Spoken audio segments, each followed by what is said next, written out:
ശബരിമലയിൽ ദർശനത്തിനെത്തിയ അയ്യപ്പ ഭക്തരെ കബളിപ്പിച്ച് പണം തട്ടിയ 4 ഡോളി തൊഴിലാളികളെ സന്നിധാനം പോലീസ് അറസ്റ്റ് ചെയ്തു.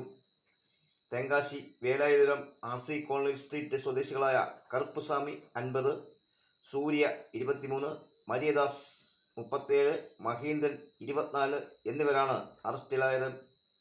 5000 രൂപ നൽകിയ നീലമേലുള്ള ഷെഡ് നമ്പർ 3 നിന്നും ഡോളിയിൽ സന്നിധാനത്ത് എത്തിക്കാം എന്ന് പറഞ്ഞ് ഡോളിയിൽ കയറ്റിക്കൊണ്ടുപോവുകയും ശരംകുത്തിൽ എത്തിയ സമയം 8000 രൂപ ഗൂഗിൾ പേ വഴി കൈപ്പറ്റിയ ശേഷം സന്നിധാനം തൊട്ടടുത്താണെന്നും ഇനിയും നടന്നു പോയാൽ മതിയെന്നും പറഞ്ഞ് ഇറക്കി വിടുകയായിരുന്നു.